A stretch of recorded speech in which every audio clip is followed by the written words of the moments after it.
সন্ধেবেলা চায়ের সাথে মুখরোচক কিছু খেতে ইচ্ছে করলে চটপট বানিয়ে ফেলুন মুচমুচে এই আলুর পকোড়া।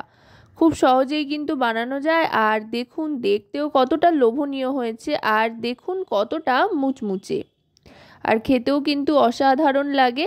এই দেখুন, অসাধারণ দেখতে হয়েছে, খেতেও কিন্তু দারুণ সুস্বাদু। এর জন্য প্রথমেই লাগবে আলু।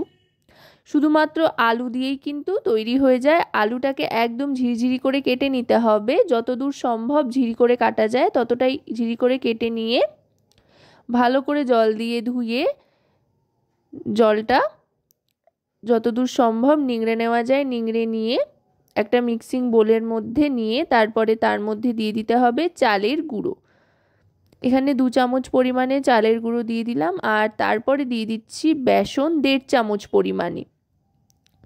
চালের গুঁড়োটা একটু বেশি দিলাম, এতে করে দারুণ সুন্দর ক্রিস্পি হবে। এবার দিয়ে দিচ্ছি কালো জিরে। যে কোনো ভাজাভুজিতে বা চপে কালো জিরের ফ্লেভারটা কিন্তু দারুণ লাগে। আপনারা আপনাদের পছন্দ মতো যে কোনো মশলার ফ্লেভারই ব্যবহার করতে পারেন, তবে কালো জিরেটা বেশ ভালো লাগে। এবার দিয়ে দিলাম একটু আজওয়ান, তারপর দিয়ে দিলাম হলুদ গুঁড়ো 1 টিস্পুন পরিমাণে। এবার দিয়ে দিচ্ছি পরিমাণ মতো লবণ। চিনিটা না দিলেই ভালো, চিনি দিলে অনেক সময় নেতিয়ে যায়, আর যদি আপনারা চান তো সামান্য দিতে পারেন। এবার দিয়ে দিলাম কাঁচা লঙ্কা কুচি। কাঁচা লঙ্কা কুচি দিয়ে এবার শুকনো অবস্থাতেই মাখতে হবে। এতে কিন্তু কোনো রকম আলাদা জল ব্যবহার করার দরকার নেই। জল ব্যবহার করলে কিন্তু পাতলা হয়ে যাওয়ার একটা সম্ভাবনা থাকে। আলুর গায়ে লেগে থাকা জল দিয়েই কিন্তু এটা মাখা হয়ে যাবে। দেখুন খুব সুন্দর কিন্তু একটা টেক্সচার চলে এসছে। আর তেলটা কিন্তু আগে থাকতে গরম করে রাখতে হবে, কারণ মেখে কিন্তু ফেলে রাখা চলবে না। মাখার পরই চটপট ভেজে ফেলতে হবে, রাখলেই কিন্তু জল ছাড়বে। মেখে নিয়ে এরকম গোল গোল করে নিচ্ছি। আপনারা আপনাদের পছন্দ মতো যে কোনো আকার আকৃতি কিন্তু দিয়ে নিতে পারেন। এরকম গোল গোল করে নিয়ে এবার গরম তেলে ছেড়ে দেব। দেখুন কত সুন্দর শিং বেরিয়েছে। ছোটোবেলায় যখন মা এগুলো বানাতো আমি বলতাম শিংআলা আলুর বড়া।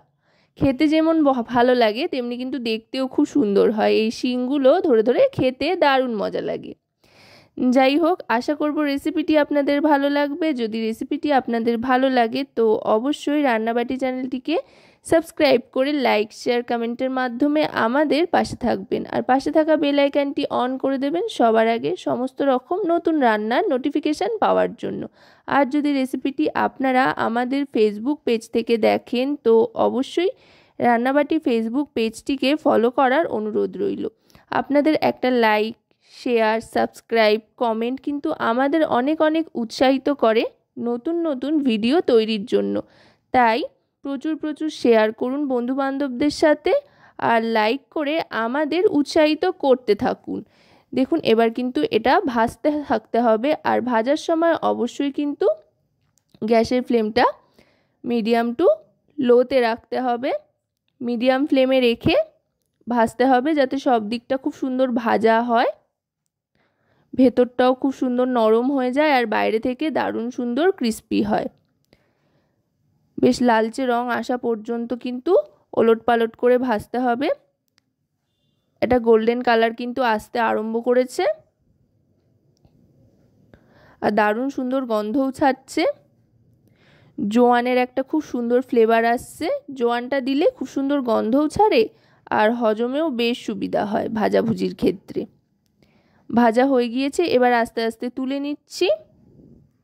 এটা কিন্তু চায়ের সাথে খেতে দারুণ লাগে, শুধু শুধুও খেতে দুর্দান্ত লাগে। তো রেসিপিটি কেমন লাগলো অবশ্যই কিন্তু জানাবেন।